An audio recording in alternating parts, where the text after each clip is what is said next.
The same problem every human being faces: stress, strain. Why? Why are you making it universal?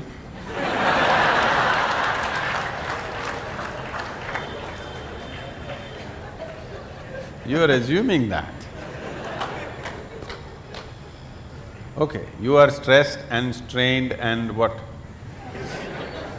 And one more point. Torture. Getting married and traveling on the path of yoga to reach to the destination, and not getting married, going on the path of the yoga. Which one is the best way?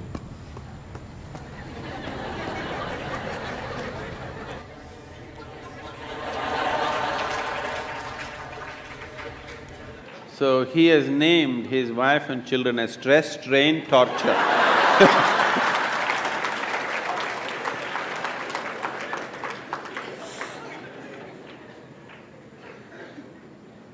Wife and two children, stress, strain and torture. How's that?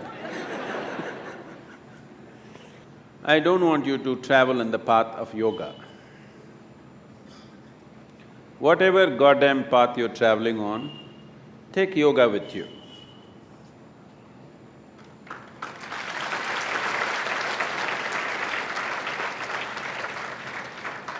It will make the path easy and beautiful. Whether you go north or south, if it is dark, you take a torch, isn't it? Only northward people take torch, southern people take darkness with you. Is there such a thing? No.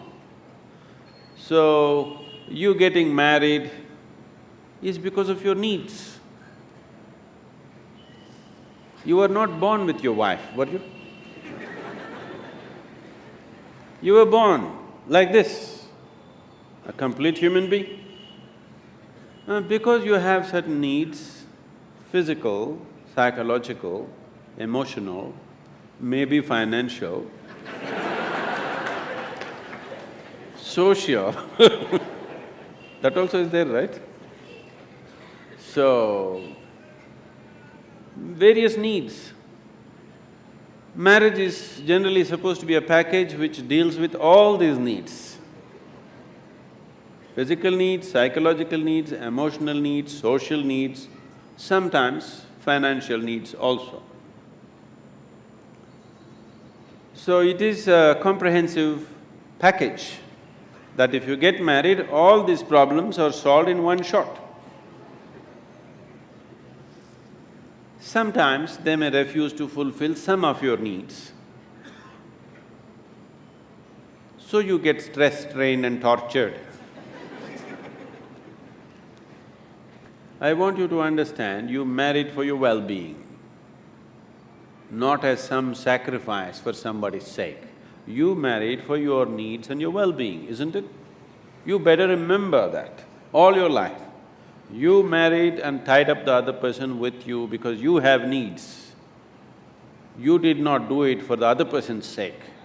Yes or no? Let's be straight about this. Yes or no? Yes. You remember this? If you remember this, you live in little gratitude, okay? You… if not all the five pancha and the five needs, at least two you fulfilled for me, thank you very much, isn't it? All the five perfectly, maybe they did not fulfill, at least two or three they fulfilled, right? Your husband or your wife? Did they, didn't they?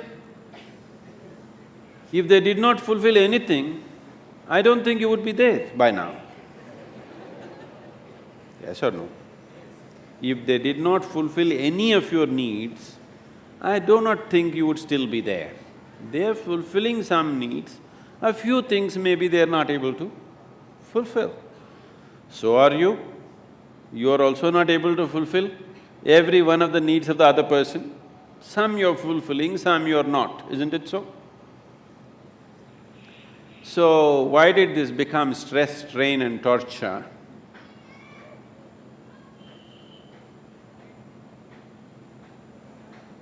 Whichever way you have made it, till now, it doesn't matter. If you're willing, in 3 days' time, it doesn't matter how bad your situation is, in 3 days' time, you can bring it to a semblance of peace. If not love, if not ecstasy, at least you can bring it to a peaceful state in 3 days' time if you are willing, 100%. Yes or no? At least you can shut up. Simply, whatever happens. Peace will happen. And maybe they will love it.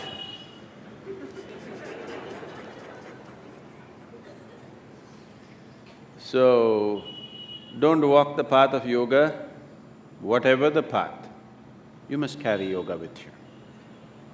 If you carry yoga with you, it'll light up your path, whatever path you have chosen.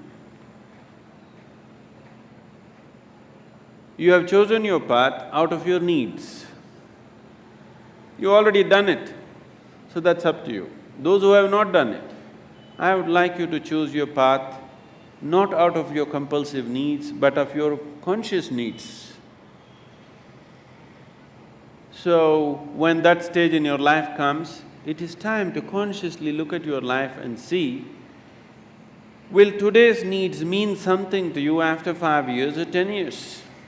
Will it be worthwhile to tie up your life for the simple needs that you have today, or are these just passing needs for you? It's a very strong need, you must marry. If it is not a strong need, it's a passing need. You can work out your needs probably by just going to a cinema, then no need to get married, you know. Yes, many people are like this, their needs are not very strong, it's just passing. But social structure tells them you have to. Not necessary. It must be a conscious choice.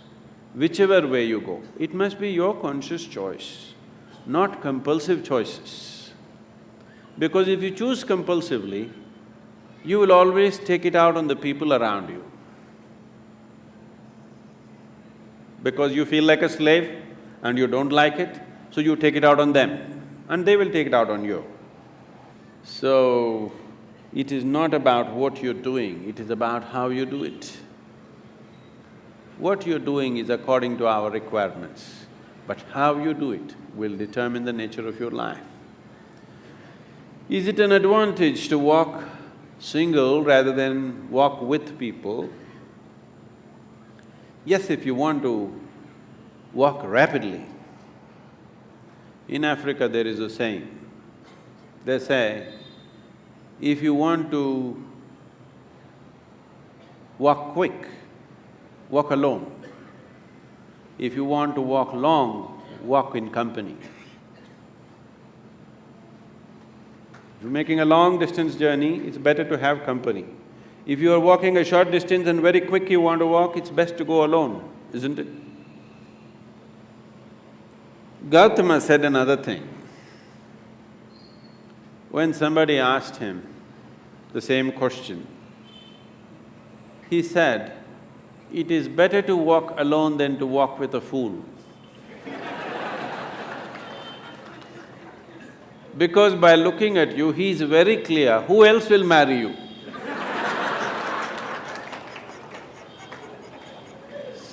So that is Gautama's way of working.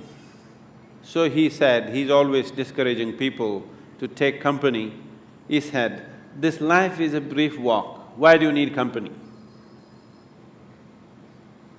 When you leave this body, it's a long place, there I will be there.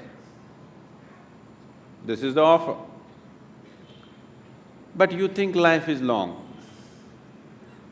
So maybe you need company. If you need company, you take it.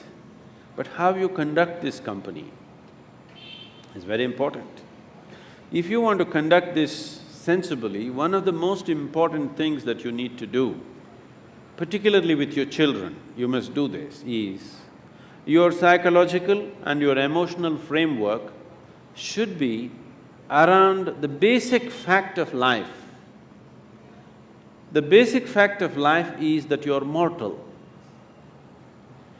Your psychological and emotional structure should be formed around your mortality. This is most important. If you're constantly aware that this is a brief life, any moment you'll fall dead actually. then you would organize your life and conduct your life in a certain way. When you know time is ticking away, any moment you'll be knocked down, you have no time to get angry with somebody, isn't it? You have no time to fight with somebody here. You have no time to sit there depressed for a long period of time because tick, tick, tick, tick, it's going away. Because your psychological structure is organized around your immortality, because of that, you have lot of time to fight, to be depressed, to be frustrated, to fret, to fume. You have lot of time. So it's very, very important that everybody organizes their psychological and emotional structure around the mortal nature of our existence. After all, you are just a baton carrier between the last generation and the next generation, isn't it? Yes? For a brief time it's in your hands, this world. Afterwards, somebody else is going to take it. You will see taking the baton from the previous generation happens in most ugly ways. Handing over the baton to the next generation happens in horrible ways, simply because people's mind is structured around their belief of immortality. They don't see they're mortal. If you're constantly aware that you're mortal, sense will naturally dawn upon you. You will have no time for foolishness. Suppose you're aware that tomorrow you're going to die, would you spend today fighting with somebody? Because your time is ticking, isn't it? And your time is ticking even now. Not after a doctor diagnoses you with some horrible disease. Even now it's ticking, isn't it so? If you want to explore the possibility of what this is, the immensity of what this is, then the time is ticking too rapidly. And time is an extremely relative experience. If you're joyful and blissful, even if you live to be 100, it's a very brief life. It's gone in no time.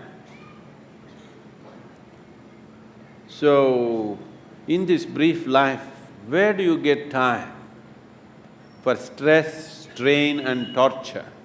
I don't know. Where you get time? This is simply because you think you're immortal. This is the biggest mistake you have done.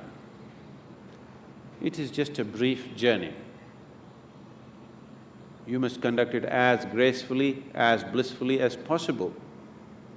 If you do not know the cosmos, at least you must know this piece of life before you fall dead. That must happen to everybody.